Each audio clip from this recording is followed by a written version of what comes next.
Hey, what's good, y'all? It's the kid, Jered Sanders, a.k.a. your resident minister, a.k.a. Mr. Hope is Dope, a.k.a. the preacher with a grill, keeping it real. And I would like to welcome y'all to the 11th Misfit Moments. Listen, I'm tapping in with y'all weekly to give y'all a little sprinkle of what God gave me in hopes to edify, edjumicate, and encourage y'all on how to live the life of a misfit. See, the motto of the Misfits comes from Romans 12:2. Be not conformed to this world, but be transformed by the renewing of your mind, that you may prove what is that good, acceptable, and perfect will of God. Listen, I don't intend to be before you long. And yeah, I know a preacher in America probably said that before, and I done said it 10 more times before this. But I believe in the power of Jesus on the Sermon on the Mount. And the key component that is often missed is that with all the Beatitudes and the blessed of those, kids were there too. It wasn't just 5,000 men. If it was, I would wonder why they abandoned their families. If it was 5,000 plus men and women, I would wonder why they left the babies with grandmama and them. So I think it's safe to say that there were kids there too. Cool? Listen.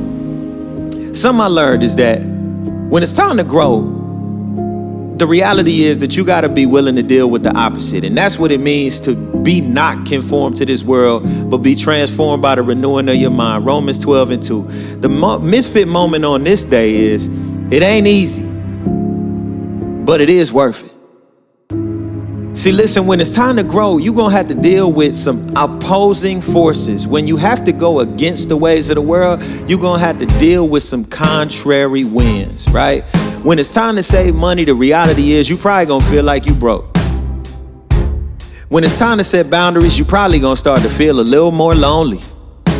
Especially when you don't want people to talk to you all kind of crazy. So you can't tell them how to talk to you, but you could definitely tell how you respond, right? So when you do try to set boundaries, you're probably going to end up feeling lonely, right? And when it's time to get in shape, you're going to have to experience a little bit of pain. You're going to be winded. You're going to be, oh, Jesus, I'm sorry. You don't want to get out of bed, but you're going to have to go through a little bit of pain sometimes in order to grow, right?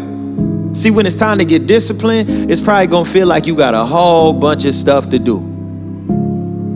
More importantly, when it's time to get yourself on the path to Jesus, it's going to seem like all of the things you don't need will start to show up. All the distractions, all of the problems, everything is going to start to push back on what you're trying to do. For the married folk, you're going to want to fight your spouse. When it's time to read your Bible, you're going to start to feel sleepy all of a sudden. When it's time to fast, you're going to want to eat all the unhealthy food in the world. When it's time to honor your mother and father, babies, you're going to start to get annoyed by everything your mama and your daddy do.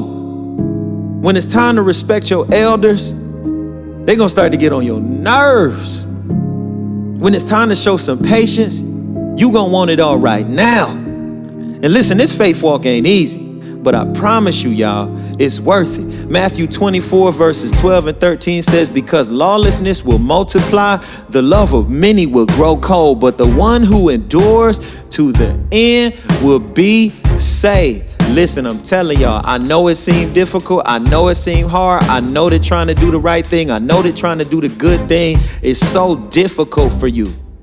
But the reality is, that's what it's like to not be conformed to this world. The world wants you to take the easy way out. The world wants you to subscribe to all of the nonsense. The world wants you to subscribe to this feeling like you're not as beautiful as everybody else. You're not as smart as everybody else. You're not as strong or as good as everybody else. The world will trap you in this comparison trap and make you feel like you have to do what everybody else is doing to feel comfortable, to fit in, to have friends, to have accomplishments, to get the things that you want. But the reality is, none of that is true. God already made you and he set you apart to prosper you. He already made you to be as smart as you need to be great, to do his work. Don't even be tripping off of what everybody else got going on. I'm for real, y'all. Don't even trip off of that. God already made you to do something great. He already made you great because he's the one that made you. So dig your roots in. Tighten up. Straighten your back.